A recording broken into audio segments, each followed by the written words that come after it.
आप देख रहे हैं प्रेस कॉन्फ्रेंस दिबांग के साथ। इस प्रेस कॉन्फ्रेंस में मेहमान से पूछा जाएगा हर जरूरी सवाल। नमस्कार, प्रेस कॉन्फ्रेंस में आपका स्वागत है। मैं हूं दिबांग। प्रेस कॉन्फ्रेंस में आज मेरे साथ वरिष्ठ पत्रकारों का एक खास पैनल और एक ऐसा मेहमान जिसकी आवाज में अक्सर गुस्सा दिखाई पड़ता है। वो इस गुस्से में तकलीफ, सौतेलापन, डर और यहां तक कि उम्मीद को भी शामिल करता है। वो बोलता है तो खूब बोलता है, दमखम से बोलता है, दलीलों के साथ बोलता है, लेकिन बोलते बोलते कई बार वो सीमाएं लांघता नजर आता है, कई बार सीमाएं लांघता भी है। बहुसंख्यकों को उसकी आवाज पसंद नहीं आती, उनकी आंख में वो चुभता है, लेकिन अल्पसंख्यक उसको अपनी आवाज समझते हैं। आज के दौर में जब धर्म और कट्टरपंथ की राजनीति है, वो एक ऐसे मुकाम पर खड़ा है जहां जितना उसका विरोध बढ़ता है उतने ही उसके समर्थक भी। हमारे साथ हैं आज खास मेहमान, ऑल इंडिया मजलिस-ए-इत्तेहादुल मुसलमीन के अध्यक्ष असदुद्दीन ओवैसी। उनसे सभी जरूरी सवाल होंगे, लेकिन पहले देखते हैं उनके राजनीतिक सफर पर यह रिपोर्ट।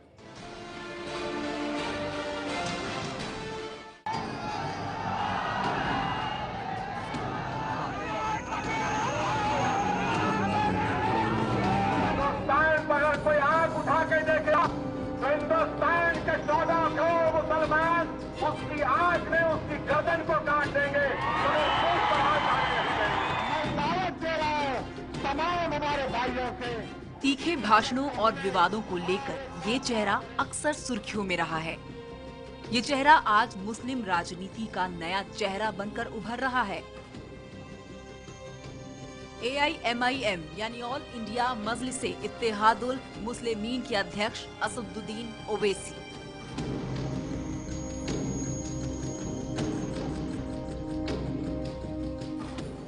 हैदराबाद की राजनीति की पहचान रहे असदुद्दीन ओवैसी के नाम की चर्चा अब देश की राजनीति में भी है। 46 साल के असदुद्दीन ओवैसी को राजनीति विरासत में मिली। पिता सलाउद्दीन ओवैसी हैदराबाद से 6 बार सांसद रहे। हैदराबाद में पैदा हुए असदुद्दीन की शुरुआती पढ़ाई लिखाई भी हैदराबाद में ही हुई। इसके बाद वो उच्च शिक्षा के लिए इंग्लैंड चले गए। वहाँ कानून की डिग्री ली और बैरिस्टर बनकर लौटे।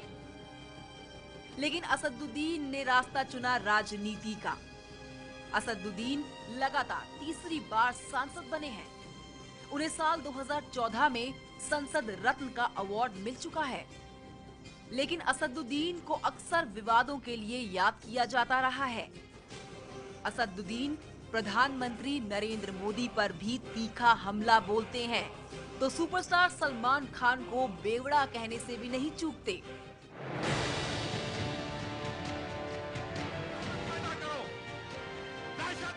ओवैसी अपने दम पर अपनी पार्टी को आगे ले जा रहे हैं।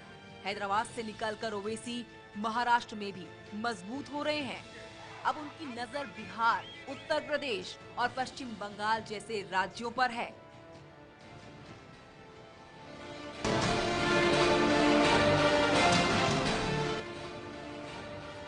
असदुद्दीन जी, ये जो सवाल है कि आपने हाल में जो कहा, जिससे काफ़ी गर्मी है, आपने कहा कि याकूब मेमन को फांसी दी जा रही क्योंकि वो मुसलमान है। आपसे जब ये सवाल पूछा जाता है कि जितने आतंकवादी हैं वो मुसलमान ही क्यों हैं, तब आप कहते हैं गांधी को जिसने मारा था क्या वो मुसलमान था? इंदिरा गांधी को जिसने मारा था क्या वो मुसलमान था? क्या ये जो माओवादी लोग हैं क्या ये मुसलमान हैं? आप एक तरफ तो वो बात करते हैं, दूसरी तरफ सुप्रीम कोर्ट से सज़ा याफ्ता सज़ा हो गई, मुकर्रर हो गई, उस पर आप क्यों उसका धर्म का बताते हैं? क्यों आप इस बात पे तुले हुए हैं? अगर आप मेरी तकरीर को पूरा सुना देंगे, यहाँ पर 90 मिनट की मेरी तकरीर थी, जिसमें 7 या 8 मिनट मैंने याकूब मेमन के हैंगिंग के बारे में बात की। मैंने कहीं पर भी ये नहीं कहा कि ये मुसलमान है इसलिए हो रहा है। मैंने ये कहा कि फर्स्ट पोस्ट के एडिटर का आर्टिकल है जगन्नाथ साहब का।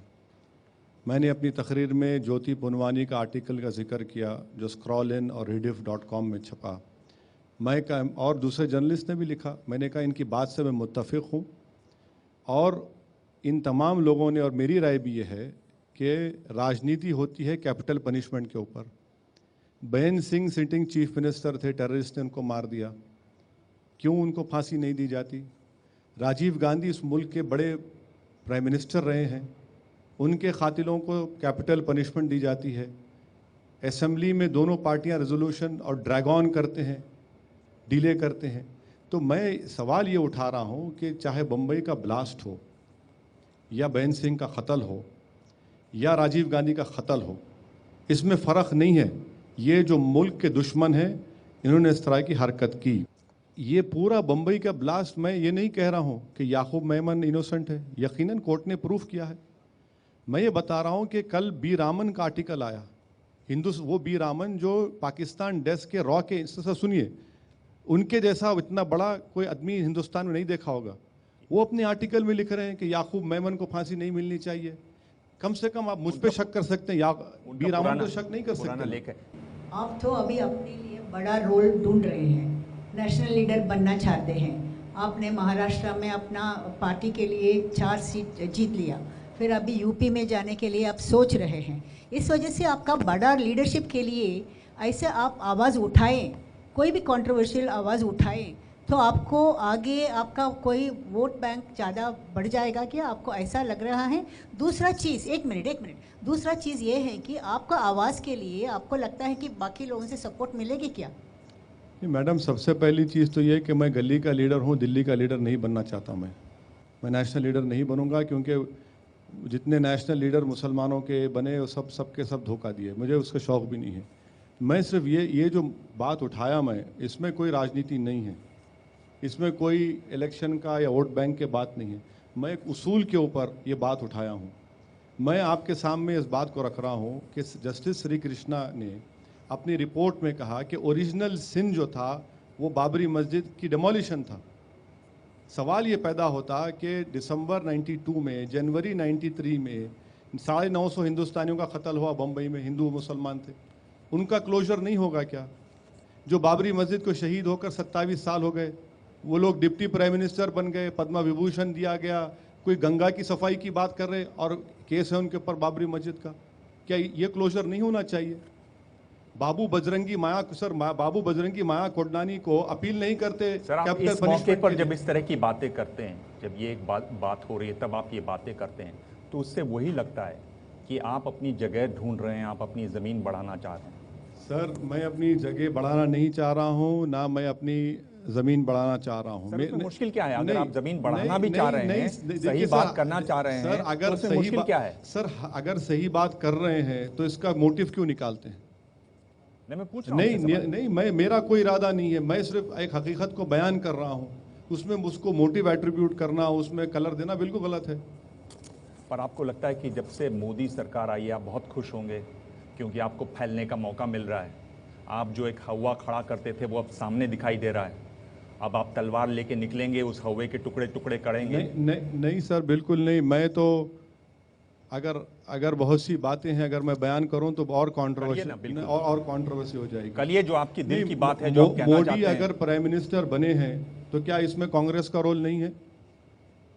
क्या सेकुलर पार्टीज का रोल नहीं है? मैं आपके सामने ईमानदारी से कह रहा हूं, जितने रिलीजियस कम्युनिटीज हैं, 95% मुस्लिम्स बीजेपी को वोट नहीं दिए, ना कभी देंगे मोदी को वोट। सवाल ये पैदा होता है कि मुस्लिम्स तो वोट नहीं दिए बीजेपी को, इसके बावजूद बीजेपी कामयाब हो गई। तो फिर ये क्वेश्चन मार्क उन सेकुलर पार्टीज के ऊपर है कि आपकी कमजोरी की वजह से आपका ट्रेडिशनल वोट बैंक भाग गया, आपकी गलतियों की वजह से मोदी को पावर मिलता है। अगर आप पावर में सही काम करते तो नहीं आते। और मैं क्यों खुश होऊंगा सर? मैं तो अपोज कर रहा हूं शुरू से, पहले दिन से बीजेपी को, और करता रहूंगा। अक्सर आपके बयान और आपके जो टिप्पणियां हैं, और खासकर आपके भतीजे के, वो ना केवल विवादित हैं बल्कि बहुत ही खतरनाक हैं। तो आपको नहीं लगता कि कहीं ना कहीं ये आर्टिकुलेशन, आप जिस ढंग से आपके बयान देते हैं, उससे आम अल्पसंख्यकों का इंटरेस्ट बिल्कुल सर्व नहीं होता है, जो रोज़ मरोज़ की ज़िंदगी सुख शांति से जीना चाहते हैं, जो मेन स्ट्रीम या सो कॉल्ड मेन स्ट्रीम में जुड़ना चाहते हैं। आप एक तरह से वो पूरा प्रतिक्रिया को रोकने की कोशिश कर रहे हैं, नाकामयाब करने की कोशिश कर रहे हैं। मीठी मीठी बातें कर कर कर तो ये दिन ला लिए ना। बाबरी मस्जिद से लेके हाशिमपुरा से लेके श्री कृष्णा कमीशन से लेके गुजरात से लेके, इसका जिम्मेदार तो मैं ही नहीं हूं। मुसलमानों का जो सोशल एजुकेशनल स्टेटस है, एम्पिरिकल डेटा मौजूद है, इसका जिम्मेदार कौन है? मेरी बातें हैं या जो मीठी बातें करने वाले हैं? हमेशा मीठी बातें कर कर धोखा देना, कभी कोई हमको सामने से मारता है तो कभी पीछे से मारता है। अब हम ये तय कर चुके हैं कि हम हकीकत बयान करेंगे। अब ये बहुत हो चुका है कि हम अपने मुकद्दर के फैसले हम करेंगे।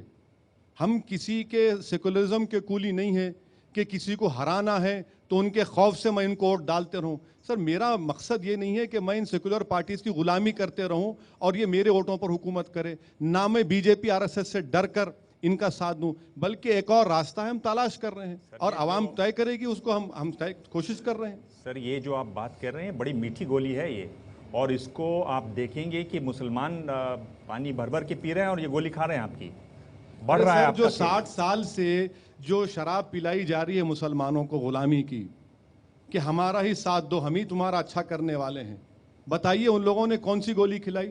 अगर असदुद्दीन ओवैसी के पास कोई एंटीबायोटिक नहीं है, ना मेरे पास कोई ऐसी दवा है कि वो सब मर्ज का इलाज करे। मैं सिर्फ इतना कह रहा हूं कि अपने मुकद्दर के फैसले आप करो। हिंदुस्तान की जमहूरियत आपको इजाज़त देती है।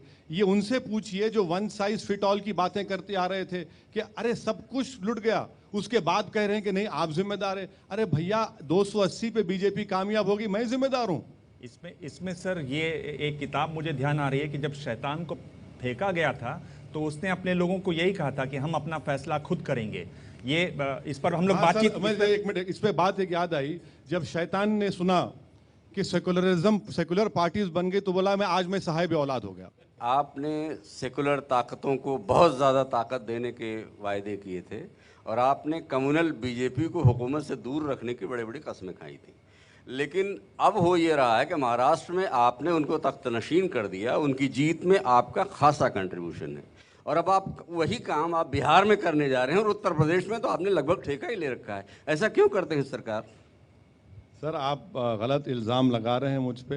ये मीठी गोली, सवाल इल्जाम कतई, ये मीठी चुरी से हमला कर रहे हैं। आप ही से सीख के ये मीठी गोली आपको नहीं सर, ये बड़े बड़े जय्यद लोग हैं, हम कहाँ बच्चा हूँ मैं इन लोगों के सामने।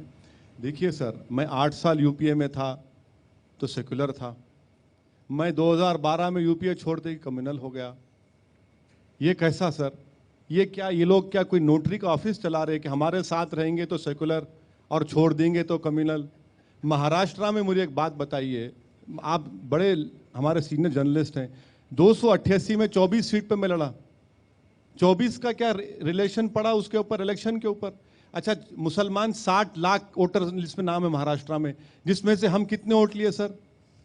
5 लाख चिल्लर लिए। 55 लाख वोट भैया कहाँ गए सर? फिर आप बताइए सर। महाराष्ट्र में 48 पार्लियामेंट की सीटें हैं, मैं एक भी नहीं लड़ा। 42 पे शिवसेना बीजेपी कामयाब हो गई। पूरे हिंदुस्तान के लोकसभा में मैं 2 पार्लियामेंट की सीट लड़ा, 280 बीजेपी कामयाब हो गई। उत्तर प्रदेश की आप बात कर रहे हैं सर, एक ही फैमिली के 5 जीतते हैं, मगर कोई मुसलमान नहीं जीतता समाजवादी पार्टी से। कांग्रेस के 2 जीतते हैं, दूसरा नहीं जीतता। बीजेपी 71 जी, मेरा वजूद नहीं है। बिहार में सर मैं गया था क्या? कहाँ गए वो लोग बोलने वाले जब तक समोसे में आलू रहेगा लालू का नाम रहेगा? कहाँ गए नीतीश कुमार का बड़ा बड़ा बुलंद बांग बावे डेवलपमेंट कहाँ गया? मैं जिम्मेदार नहीं हूं सर। हम यकीनन बीजेपी के खिलाफ थे, आरएसएस के खिलाफ रहेंगे, जिंदा रहे अब तक, मगर इसका हरगिज मतलब ये नहीं है कि इनके खौफ से इनकी गुलामी करेंगे। सर, ऐसा है कि आप गोली मुसलमानों को ही नहीं ले रहे हैं, यहाँ पत्रकारों को भी आप अच्छी गोली देते हैं। नहीं सर, मैं नहीं दे सकता सर। मैं पत्रकारों की को गोली नहीं दे सकता सर। मैं आपके सवालात का जवाब देने आया हूं। क्योंकि मैं यही सुनना चाहता था आपसे, क्योंकि मैं आपको आगे जो स्क्रीन पर दिखाना चाह रहा हूं वो आप ही का बयान है, और अगर आप कह रहे हैं कि आप पत्रकारों को गोली नहीं देना चाहते हैं तो मेरे ख्याल से उस बयान के लिए आज के दिन आपको माफी मांगनी चाहिए। देखते हैं बयान क्या है।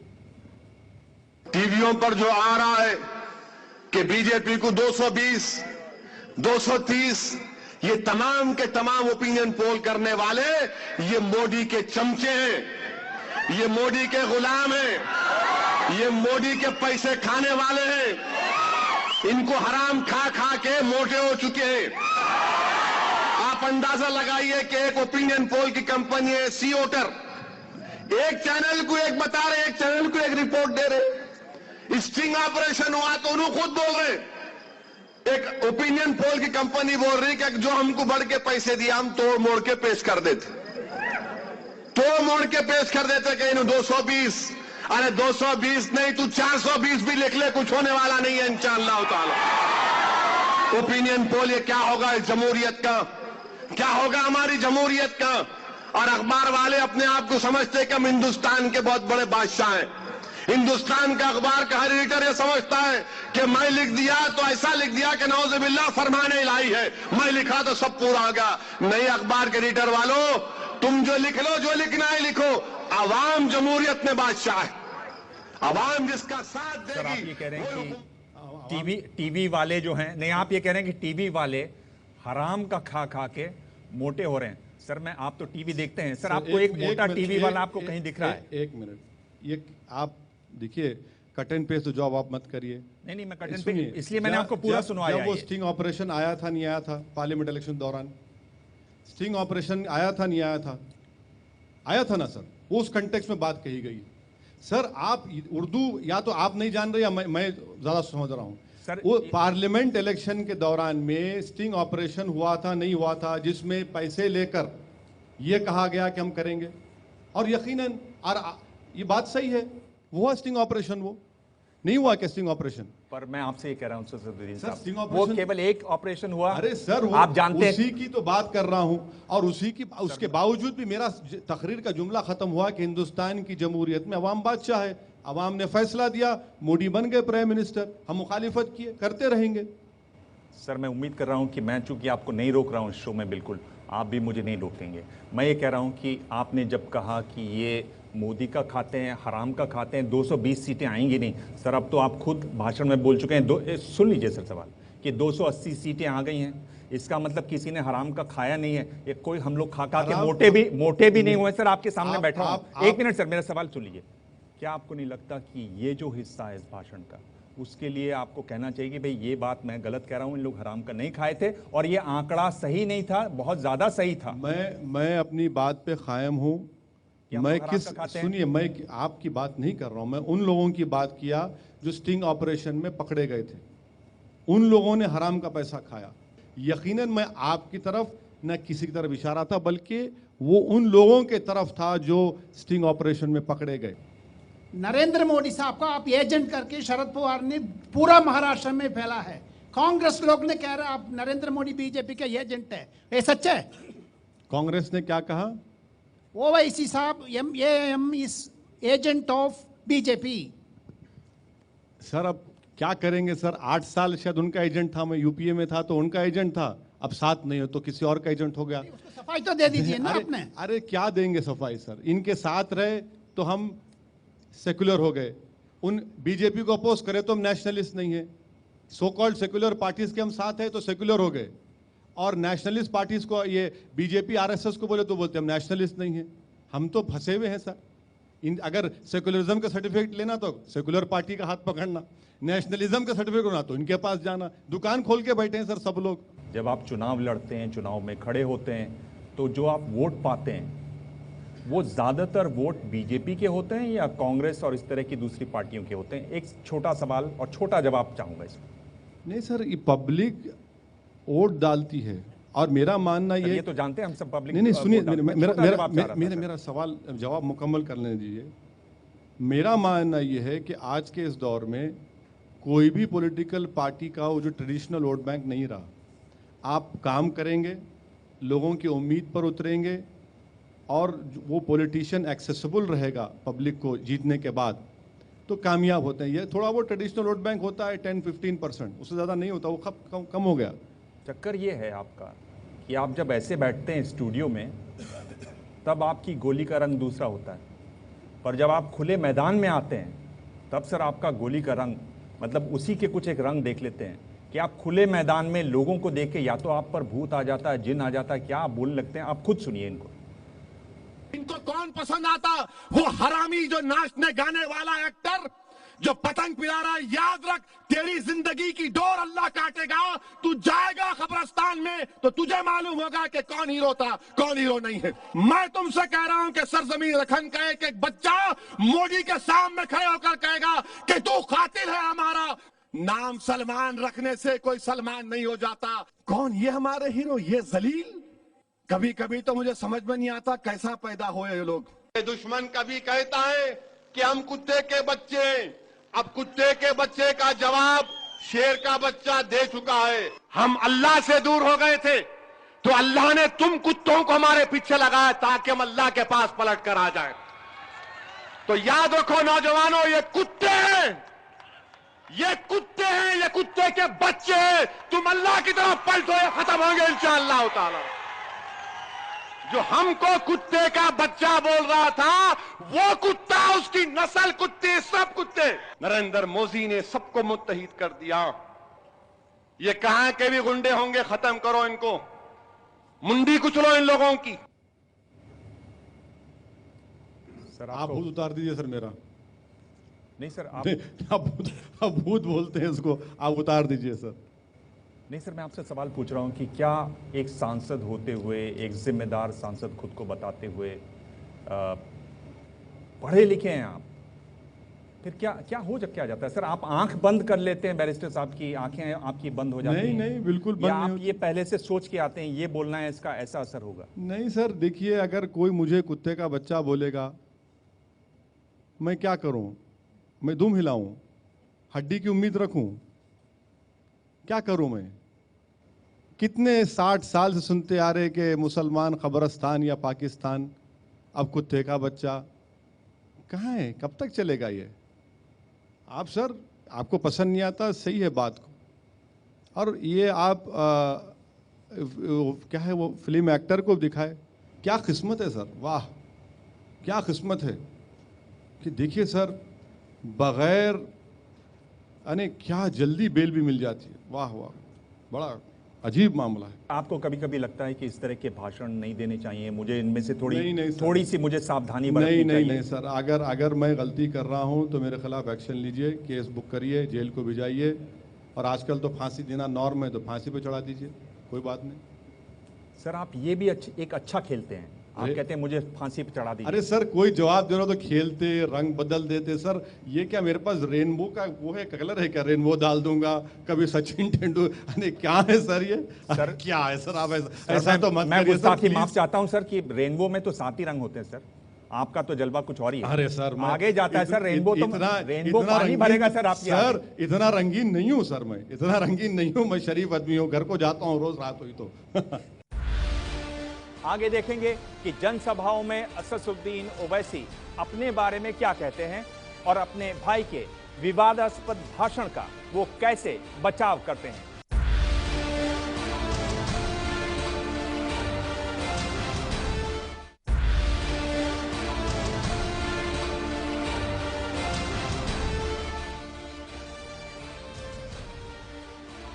आप जो भी कहते हैं, आपके कहने का मकसद ये है कि आपकी जो राजनीति है वो हिंदू कम्युनलिज्म के खिलाफ है, लेकिन जब आप बोलते हैं, अगर आप पलट के मोड़ के देखेंगे तो आपकी राजनीति जो है वो मुस्लिम सांप्रदायिकता की पूरी तरह से है।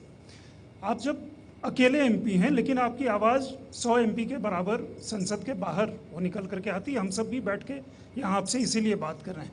जब आप आंध्र प्रदेश के बाहर एक्सपैंड कर रहे हैं, आप कौन सी राजनीति को लेकर के जा रहे हैं? मुस्लिम कम्युनलिज्म की, सेकुलर की, बाकी समाज के जो बाकी पक्ष हैं मुस्लिम के अलावा उनको जोड़ रहे हैं? समुदाय को बेसिकली, या समुदाय के बाहर आप किस तरह की राजनीति एक्चुअली दे रहे हैं या देना चाहते हैं? हमारी जो पॉलिटिक्स है वो सिर्फ समाजी इंसाफ की और जो बेजुबान लोग हैं उनका साथ लेकर काम करने का, और हम ये चाहते हैं कि मुसलमान दलित में जो एजुकेशनल बैकवर्डनेस है, जो डिस्क्रिमिनेशन होता है, उसको दूर किया जाए, उसको रोका जाए। ये काम हम कर रहे हैं। हो सकता है कि हम कामयाब होंगे नहीं होंगे, वक्त तय करेगा। कई जगह हमको कामयाबी नहीं मिली, मगर हर कोई अपने अपने नज़रिए से देखता है। जैसा महाराष्ट्र हम गए तो सर ने कह दिया कि आप वहाँ पर उनका फ़ायदा पहुँचा दिए, जबकि हम 24 सीट लड़े। अब यूपी जा रहे हैं तो बोल रहे हैं उनका फ़ायदा पहुँचा रहे हैं। ये कब तक फ़ायदे नुकसान की सियासत हमसे क्यों जोड़ रहे हैं? ये हमारे से उसका ताल्लुक नहीं है। आपका एक और बयान है, वो भी सुन लेते हैं। हिंदुस्तान में अगर कोई कम्युनल है तो असदुद्दीन ओवैसी, मैं मानता हूं इस बात को। भड़काऊ भाषण, क्या मेरे पिछानी पे लिखा हुआ है भड़काऊ भाषण? अरे हिंदुस्तान हम 25 कौड़ है ना, तुम 100 कौड़ है ना, ठीक है। तुम तो हमारे से इतने ज्यादा है, 15 मिनट के लिए पुलिस को हटा लो, बता लेंगे किसमें हिम्मत है, कौन ताकत है। जो उन्होंने ये कहा कि भाई आप हमें 15 मिनट दे दीजिए, हम देख लेंगे। सर आपके भाई हैं, मैं आपसे पूछ रहा हूं कि मैं तब से हिसाब लगा रहा हूं, 15 मिनट में क्या देखना चाहते हैं सर? मुल्क तो बहुत बड़ा है। नहीं सर, देखिए तो क्या देखना और क्या दिखाना चाहते हैं? देखिए, उनके ऊपर एक क्रिमिनल केस है और वो लंदन में थे, उनको कानून पे भरोसा है, वापस आए, इलाज कराने के लिए गए थे, सरेंडर किया अपने आप को, 50 दिन जेल में रहे, मौजूद अदालत ने उनको जज ने उनको बेल पे रिहा किया। और मुझे पूरा यकीन है कि जिस तरह अदलिया ने वरुण गांधी से इंसाफ किया, इनसे भी इंसाफ होगा। और रहा सवाल के भड़काऊ भाषण की, आप मेरी बात कर रहे या अकबर की बात कर रहे, सर महाराष्ट्र में मेरे और हमारे पार्टी के करीब इलेक्शंस में मेरे जो करीब 35 सभाएं हुई, एक में भी किसी ने कंप्लेन नहीं किया कि भड़काऊ भाषण किए, ना हमारे अपोजिट पार्टीज़ ने हम पर केस बुक किया, ना इलेक्शन कमीशन को हमको शोकॉज नोटिस दी गई। और वही उत्तर प्रदेश, मैं पार्लियामेंट में हिंदुस्तान की सबसे बड़ी पंचायत में खड़े रह के बोल सकता हूँ, मगर उत्तर प्रदेश में आने नहीं देते, नहीं इनके आने से गड़बड़ हो जाएगी। क्या उत्तर प्रदेश क्या किसी फैमिली का फीफडम है, किसी की जागीर है कि हिंदुस्तान का एक सांसद नहीं आ सकता उत्तर प्रदेश? और मुझे मौका दीजिए बोलने का, मैं अगर गलती करता हूं तो रोक लीजिए मुझे। आप महाराष्ट्र के इलेक्शन, सर असेंबली इलेक्शंस हुए, म्युनिसिपल इलेक्शन हुए, कहीं पर भी नोटिस नहीं मिली हमको कि हम कोई गलत बात किए। सर मैंने आपका पिछले करीब 14-15 घंटे के आपके जो अलग अलग आपने इंटरव्यूज़ दिए हैं वो सब देखे।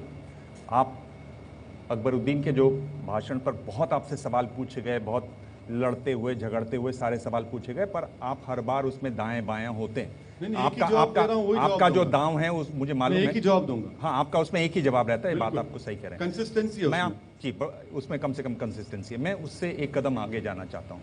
मैं आपको ये पूछना चाहता हूँ, आपको नहीं लगता कि ठीक है फैसला आएगा कोर्ट में, पर आप उसको एक नसीहत दें कि भैया थोड़ा शांति रखो, शांति बनाए रखो। इंसान जो है ना, जब तक मरता नहीं है वो सीखते रहता है। मगर हमारा एक ही सवाल आपसे है कि हमको ज़रा ये बता दीजिए कि एक धक्का और दो, इस धरती को समताल होना पड़ेगा। मुसलमान क्या मराठी में लफ्ज़ है, नहीं बोलना चाह रहा हूँ, गाली है वो बोलते थे। क्या क्या नहीं कहा गया सर, कितनों गिरफ्तार किए। हम में एतमाद था, आए कहा कि हाँ केस बुक हुआ, सरेंडर किए। और यकीनन मैं आपकी बात से मुत्तफिक हूँ, ज़िंदगी खुद इंसान को सिखाती है और हम सीखते रहते हैं। तो आप फिर भी आप पूरा कदम, आप चौथाई और आधा बहुत खेलते हैं, आप पूरा आप ढाई घर बहुत खेलते हैं। चेस अगर आप खेलते होंगे तो उसमें आपको घोड़ा बहुत अच्छा इस्तेमाल करते होंगे। चेस नहीं खेलता हूँ सर, मैं चेस नहीं आता मुझे। आमतौर से मुसलमानों की जो पार्टियां हैं वो उनके बारे में ये ख्याल पा जाता है कि वो नेशनल पार्टियों की बी टीम के तौर पर काम करती रही हैं। नेशनल पार्टीज के बी टीम के तौर पर उनकी दुम छल्ला बनकर। आप भी अरसे तक कांग्रेस के साथ रहे हैं और इसलिए उसमें आपकी पार्टी भी शामिल है। मैं कौन सी टीम में हूँ सर अभी? आपकी पार्टी भी उसमें शामिल रही है। अभी आपने सर ने कह दिया कि बीजेपी के साथ, अब मुझे नहीं मालूम ये ई टीम भी निकालनी पड़ेगी। ये तो आप तय करेंगे कि आप इस वक्त कौन सी टीम में। नहीं सर, मैं अपनी टीम को खेल रहा हूँ सर। मैं ना बी टीम का हूँ, ना ए टीम का हूँ, ना मैं A1 ना B1 कोई। सर मैं कोई लीग का नहीं हूँ, मैं IPL का नहीं हूँ, मैं अपनी लीग खेल रहा हूँ सर। तो आमतौर से उनकी जज्बाती सियासत से मुसलमानों को फ़ायदा कम, नुकसान ज़्यादा हुआ है। अब आप उत्तर भारत में कदम रख रहे हैं, तो आप यहाँ किसी ठोस एजेंडे के साथ आ रहे हैं? आपका अपना कोई एजेंडा है या किसी के एजेंडे के साथ आ रहे हैं? नहीं सर, एक ही प्रोग्राम में एक जर्नलिस्ट कहते हैं मैं बीजेपी का बीटी हूँ, ये कोई और कह रहे हैं, कोई कह रहे हैं मैं कांग्रेस का हूँ। तो अच्छा है सर, डाइवर्सिटी है सर, डाइवर्सिटी है सर, डाइवर्सिटी है, नहीं डाइवर्सिटी है, प्लुरलिज्म है। नहीं सर, मैं आपको बता रहा हूँ कि मैं जो एजेंडा अपना मेरा एजेंडा पर्सनल एजेंडा नहीं है सर मेरा। मैं अपनी शोहरत के लिए नहीं जा रहा हूँ। मैं सिर्फ ये चाह रहा हूँ कि सोशली, एजुकेशनली, पॉलिटिकली इंसाफ हो। ये हमारा एजेंडा है, ये पब्लिक का एजेंडा है। ये उन गरीबों का एजेंडा है। इसमें मेरी कोई ज़ाती अनानियत इसमें नहीं है, शामिल नहीं है। और ये पसंद आएगी ये बात, आवाम उसको कबूल करेगी, नहीं पसंद आएगी तो रद्द कर देगी। रघु पांडे, आप पूछ रहे थे अपना सवाल। मैंने आपके बहुत से भाषण देखे हैं, बहुत से बातें भी सुनी हैं, संसद में भी सुनी है, लेकिन बात कुछ अलग सी लगती है, क्योंकि आप मुल्क का दुश्मन, हमारा दुश्मन ऐसा बोलते हैं, बाद में समाजी इंसाफ की बात करते हैं, और आपकी लाइन जिना पे जाती है। क्यों आप भारत का बंटवारा चाहते हैं?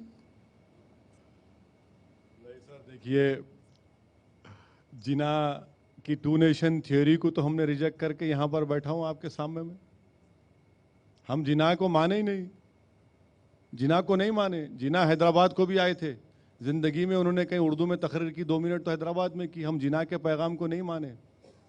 हमने उस बात को माना कि हिंदुस्तान प्लूरलिस्ट कंट्री रहेगा, हिंदुस्तान का कोई मज़हब नहीं होगा, हिंदुस्तान हर मज़हब को मानेगा। हमने तो मौलाना अबुल कलाम आज़ाद की उन बातों को सुना जो मेरे कान में आज भी गूंजती है कि तुम हिजरत के मुक़द्दस नाम पर फ़रार की ज़िंदगी गुजार रहे हो। हमने जामा मस्जिद की तकरीर को सुना, हमने कॉन्स्टिट्यूंट असेंबली में मुसलमानों से जो वादे किए उसको सुना। हम यही चाहते हैं कि उन वादों को पूरा किया जाए। सर, कितनी अफसोस की बात है कि 60-65 साल गुजर जाने के बाद आज भी आपको मुझसे सवाल करना पड़ रहा है कि जिना। आप काश मुझसे सवाल करते कि तुम इन नेशनलिस्ट लीडर की तरह क्यों नहीं बन जाते। हम यही तो कहते हैं कि माइंडसेट को चेंज करिए। आखिर क्यों हिंदुस्तान के मुसलमान को आप पाकिस्तान से जोड़ते हैं? हमारा कोई ताल्लुक़ नहीं है उनसे, हमारा कोई ताल्लुक़ नहीं है पाकिस्तान से। अरे सर, हम मरते भी हैं तो इसी ज़मीन में दफन हो जाते। हिंदुस्तान के कब्रस्तान हमारे वफादारियों की निशानियां हैं। तो प्लीज़ हम आपको जिना से मत जोड़िए। हम जिना के पैगाम को ठुकराए, कबूल नहीं किए। हिंदुस्तान को हमने कहा कि ख्वाजा अजमेरी की सरजमीन हम यहाँ पर रहेंगे, ये हमारा वतन है।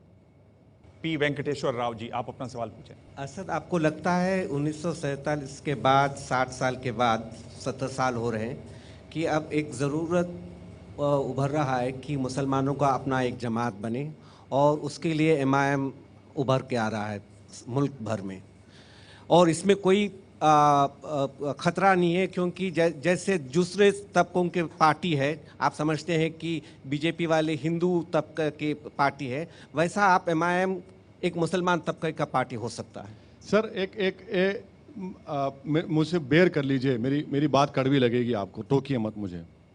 मुलायम सिंह यादवों के लीडर, लालू यादव यादवों के लीडर, शरद पवार मराठा लीडर, चंद्रबाबू नायडू कम्माओं के लीडर, रेड्डियों के लीडर, वहाँ पर कर्नाटका में बड़ी कास्ट का लीडर, केरला चले जाइए वहाँ पर एक कास्ट का लीडर।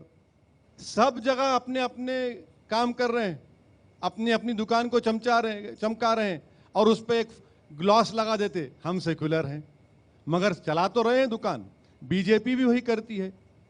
अगर मैं ये कह रहा हूँ कि मैं तो मुसलमान नहीं कह रहा हूँ, मैं कह रहा हूँ कि भाई आओ दलित मुसलमान मिलकर काम करेंगे, और यकीनन इसकी ज़रूरत है, इसकी यकीनन ज़रूरत है। मैं तो कहूँगा कि हिंदुस्तान की का प्लूरलिज्म इससे मजबूत होगा।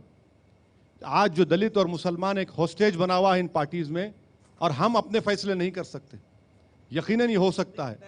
यही तो चीज़ है कि सोशल एजुकेशनल एम्पावरमेंट के लिए ज़रूरी है कि पॉलिटिकल पावर आपको, जब तक पॉलिटिकल पावर आपके पास नहीं होगा, हाँ कोई कहेगा नहीं इतने जीत क्या है, वो बेनामी की लीडरशिप है, वो कोई दम वाली लीडरशिप नहीं है। आप आर्गुमेंट कर सकते हैं कि उत्तर प्रदेश में 60 मुसलमान जीते, मगर किसी एक में हिम्मत नहीं थी कि मुजफ्फरनगर का राइट हाउस को रोक सके।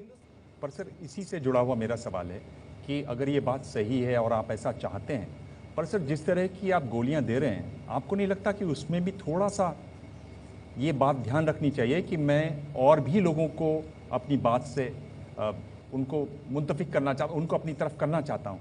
ये बात कहीं आपको लगती है कि जब आप अपनी बात करते हैं अपनी तकरीरों में, तो उसको और थोड़ा सा उनको फैलाएं ताकि और लोगों को वो बात समझ में आए, सही लगे? सर, महाराष्ट्र में नगर है, जोखड़ा एक मुकाम है, जहाँ पर एक ख़ानदान के दलित के 3 लोगों के टुकड़े करके खेत में फेंक दिया गया।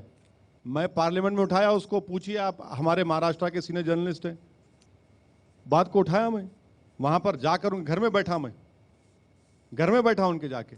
मुस्लिम लीडरशिप में पुराने ज़माने से अभी तक हमने देखा, आप खुद बारात लॉ है, एजुकेटेड होके आने के बाद में आप मुस्लिम्स की जो एजुकेशन या उनको जो समझदारी से आपको जिस तरीके से पॉलिटिकल पार्टी के रूप में उनको समझा बुझा के ऊपर लाना चाहिए, आपका खुद का कॉन्स्टिट्यूशन में काफ़ी विश्वास दिख रहा है, आपने लगातार बोला है, लेकिन आप कॉन्स्टिट्यूशन की भावना के अनुरूप कहाँ काम करते हैं? You are a barrister at law. पहले सैयद शहाबुद्दीन थे, वो भी ऐसी भावनाएं भड़काते थे। आप भी यहाँ पर देखा, काफ़ी जगह देखा रहा, हैदराबाद में आप विशिष्ट कॉन्स्टिट्यूंसी को एड्रेस करते हैं। तो देश भर में आप लीडरशिप की बात कर रहे हैं, लेकिन कॉन्स्टिट्यूशन में आपका कितना विश्वास है?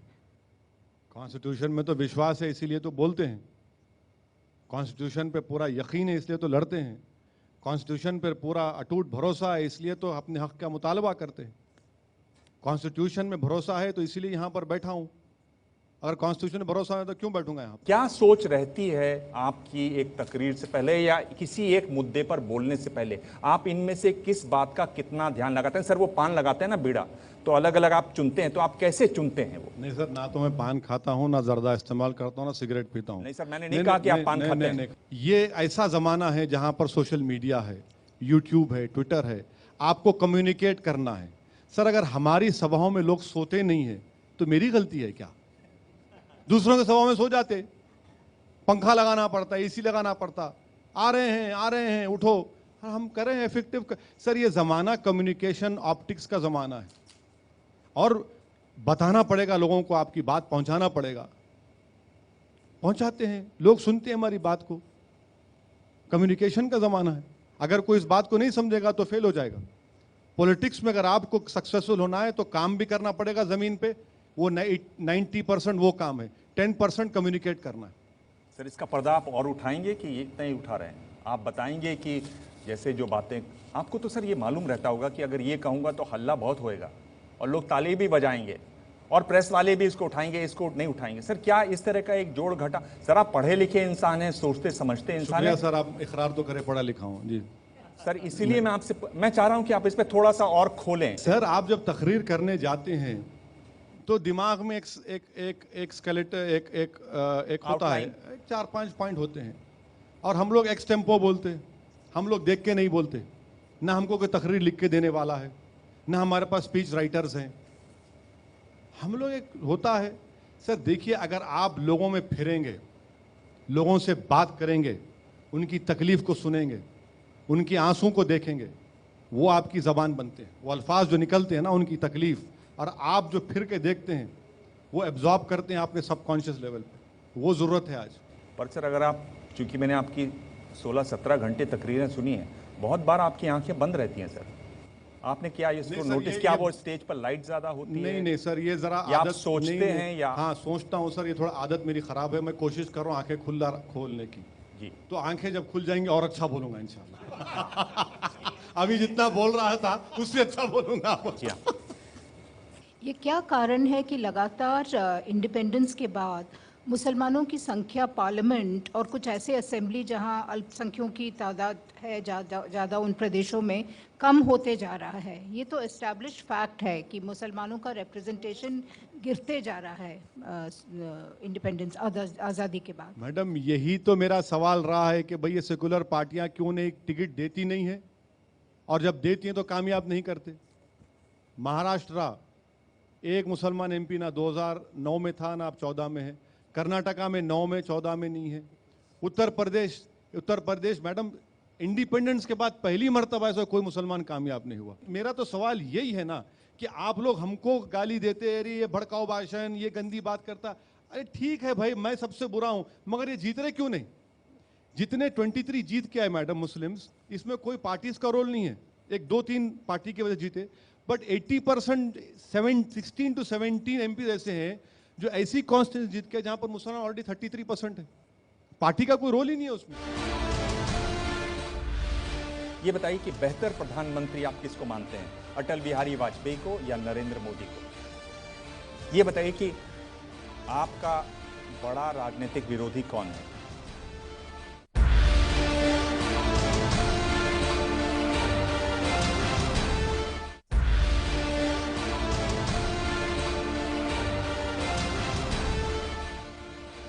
और ये रैपिड फायर राउंड है। इसमें वो सवाल जो कभी भी शायद इनसे पूछे नहीं गए हैं।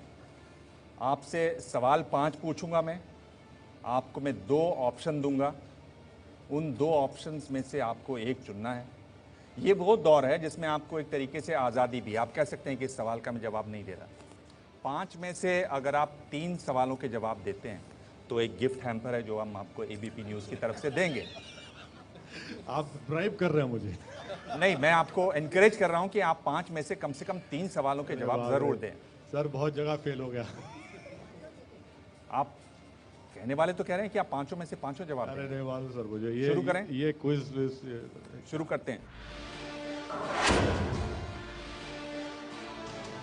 मुसलमानों का सबसे बड़ा हमदर्द कौन?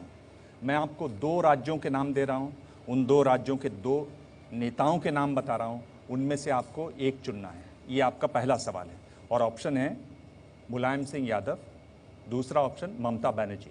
दोनों भी नहीं है सर, इन दोनों में से आपको दोनों केवल भी नहीं, एक चुनना है। नहीं, दोनों भी नहीं। देखिए, इलेक्शन कमीशन ने नोटा किया तो आपको नोटा रखना चाहिए। सर, इसमें नोटा नहीं है सर। अगर आप चाहें नहीं, दोनों भी नहीं है, दोनों भी नहीं है सर। अगर आप चाहें तो इसको ऐसे देखें कि नहीं सर, मैं इनमें से कौन ज्यादा हितैषी नहीं है। नहीं सर, दोनों भी नहीं है। तो आप इस सवाल का जवाब नहीं दे रहे हैं? नहीं, जवाब नहीं, दोनों भी नहीं है। मैं जवाब दे रहा हूं मगर दोनों भी नहीं है सर। ये जवाब अच्छा ठीक है सर, आप चलिए। ये वो दौर है जब नोटा होता ही नहीं था, तो आप ये सवाल छोड़ रहे हैं।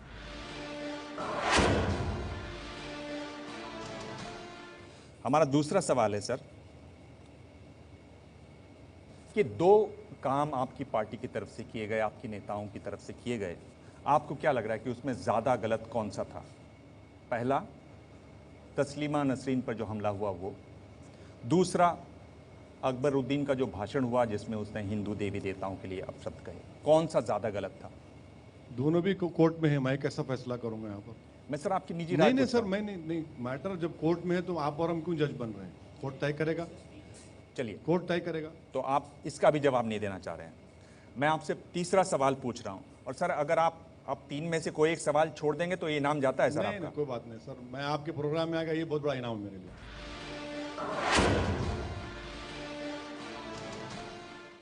ये बताइए कि आपका बड़ा राजनीतिक विरोधी कौन है,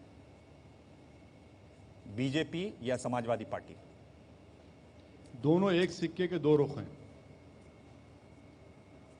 एक सिक्के के दोनों रुख हैं। इसमें ज्यादा बड़ा विरोधी दोनों एक सिक्के के 2 रुख हैं। एक 71 सीट्स पे जीत गए और एक ही फैमिली के 5 जीत गए, तो ये दोनों एक सिक्के के 2 रुख हैं। चलिए, तो जिस तरह का सवाल है आप वैसा जवाब इसमें भी नहीं दे रहे हैं। ये बताइए कि बेहतर प्रधानमंत्री आप किसको मानते हैं, अटल बिहारी वाजपेयी को या नरेंद्र मोदी को? सर, इसका सवाल का जवाब मैं ये दे सकता हूं कि हिंदुस्तान की तारीख में किसी ने माइनॉरिटीज़ के लिए कुछ करने का काम शुरू किया, वो मनमोहन सिंह। हाँ, यूपीए 2 में वो नहीं कर सके, मगर शुरू तो मनमोहन सिंह ने किया, वो क्रेडिट देना पड़ेगा। सर, वो ऑप्शन इसमें है नहीं। नहीं, अटल बिहारी और अटल बिहारी वाजपेयी और नरेंद्र मोदी में आप किसको चुनेंगे सर? अरे कोई फर्क नहीं है, कोई फर्क नहीं है। अटल बिहारी वाजपेयी ने तो तौहीन की गोवा में तकरीर करके। किसी प्राइम मिनिस्टर ने अपने कंट्री के लोगों की तौहीन नहीं की जो अटल बिहारी वाजपेयी ने की थी।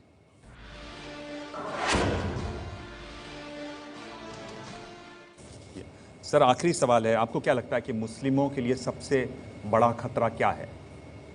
आपकी जैसी पार्टियां या वो पार्टियां जो हज में सब्सिडी की बात करती हैं? मैं तो आपके सामने कह चुका हूं, सब्सिडी निकाल दो। मैं तो आपके भी कहूं, निकाल दो सब्सिडी और मुस्लिम बच्चों में तालीम के लिए इस्तेमाल करो। मुझे तो सवाल नहीं मालूम था आप ये पूछने वाले हैं, तो सब्सिडी वाला चला गया।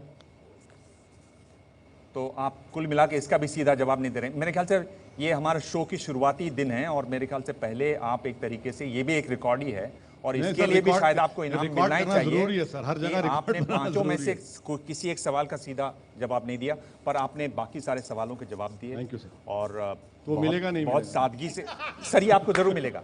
Thank you. ये आपको जरूर मिलेगा और आपने बहुत ही अच्छी तरीके से जवाब दिया। क्या है उसमें देखने? सर, हम ये उम्मीद करते हैं कि आप जब आगे तकरीर करेंगे तो उसमें तलखी कम होगी, नहीं हो सकता सर। तरक्की की बात करेंगे, तरक्की होगी, तालीम की बात होगी, तरक्की और जबान में मिठास उस वक्त पैदा होगी, थोड़ी कम करें। जबान में मिठास उस वक्त पैदा होगी जब लोगों की आंखों से आंसू बंद हो जाएंगे, जब जबान में मिठास कम आ जाएगी, वो जब तक मिठास नहीं आएगी, और उस जिम्मेदार मैं नहीं हूँ, वो लोग हैं। चलिए सर, एक बात तो आप मान लेंगे आज के शो के बाद कि आगे आप कम से कम आंख खोल के बात करेंगे, शायद और उसी से अच्छी कुछ बात बोलूंगा, फिर आपको तकलीफ हो जाएगी, अरे आंख और अच्छी बोल रहा है। चलिए, आपकी आंख खुलेगी तो हो सकता है उससे और रोशनी आएगी, बाहर रोशनी दिखाई देगी। आपने आज हमारे सवालों के जवाब दिए, बहुत बहुत शुक्रिया। Thank you. ओवैसी साहब, आपने जवाब कोई नहीं दिया, लेकिन ये भी एक अनूठी बात रही कि आपने कोई भी जवाब नहीं दिया। एबीपी न्यूज की तरफ से मैं आपको गिफ्ट हैम्पर जरूर दे रहा हूँ। ये पहला होगा कि हारने के बाद भी इनाम मिल रहा है। Thank you. ऐसे मैच में दोबारा आइए। बिल्कुल, मैच फिक्सिंग है ये। तो अगले हफ्ते प्रेस कॉन्फ्रेंस में मिलेंगे एक और खास मेहमान से। देखते रहिए एबीपी न्यूज।